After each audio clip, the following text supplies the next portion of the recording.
हे पार्थ, तुम कर्म कर सकते हो, कर्म करने का संकल्प कर सकते हो, परंतु इसका फल पाना तुम्हारे हाथों में नहीं है।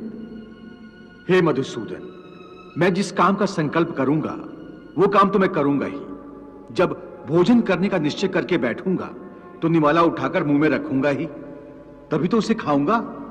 यदि वो खाने का निवाला तुम्हारे प्रारब्ध में नहीं है तो उसे तुम मुंह तक तो ले जाओगे, परंतु उस ग्रास का एक दाना भी अपने मुंह में नहीं रख सकोगे। हे अर्जुन, केवल कर्म का संकल्प ही प्राणी के अधिकार में है, उसका फल प्राणी के अधिकार में नहीं है। हे केशव, तुम्हारे कहे अनुसार यदि फल प्रारब्ध ने अपनी मर्जी से देना है तो फिर प्राणी को कर्म करने की आवश्यकता ही क्या है? कर्म करने की आवश्यकता क्या है, यह जानने से पहले यह तो जान लो कि प्रारब्ध क्या है, प्रारब्ध कैसे बनती है। हे केशव, प्रारब्ध क्या है उसे जानने में क्या मुश्किल है? यह तो सीधी सी बात है कि जो भगवान की इच्छा है वही मनुष्य का प्रारब्ध होती है।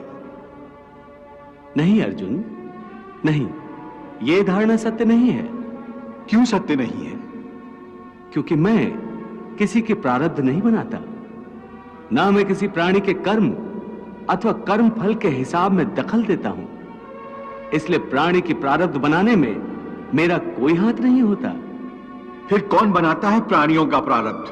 प्राणियों के अपने कर्म। अर्थात ये कि प्राणी जैसे कर्म करेगा उसका वैसा ही फल पाएगा। अच्छे कर्म करेगा तो अच्छा फल मिलेगा और बुरे कर्म करेगा तो बुरा फल पाएगा। यही जो प्राणी के अच्छे बुरे कर्मों के अच्छे बुरे फल का हिसाब है, इसी को प्रारब्ध कहते हैं।